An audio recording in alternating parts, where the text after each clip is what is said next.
One of my main pet peeves is top sheets. What is the point? Hi, I'm Rose. I'm 26 and I'm a policy officer in Canberra. I'm a Rob Has a Podcast girl. In 2018, I went to the US and made sure that I was in New York for one of the live know-it-all shows. So I've got my photo with Rob, I've got my photo with Stephen, and a bunch of others. I think my main strength going into the game is my ability to connect with people, usually read the room, and to try and use those social connections to keep myself safe. I tend to be a social player. I'd like to say I'm a strategic player, but I think my strategy is my social game, and that's what tends to happen for me. I think people would want to keep me around because I will align myself with them, generally prove to be fairly trustworthy, and keep them well informed about things I think they should know about. My main weakness going in is definitely going to be challenges. Anything physical, I am not strong. Do I look strong? I am not. But yeah, I'm not going to be the fastest runner. I can't throw anything. I can't catch anything. I can't kick anything. I can't really hold anything.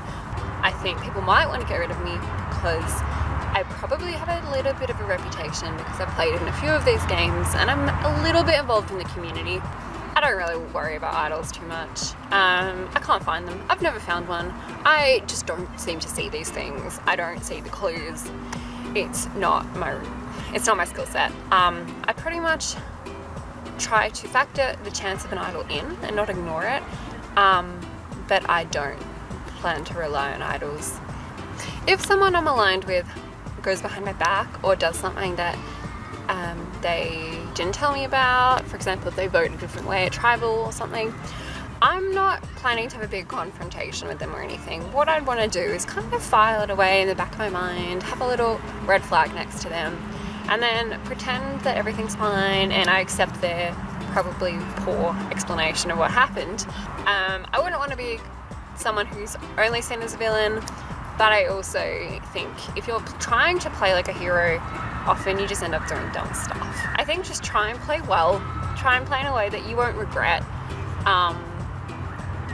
and just see what happens.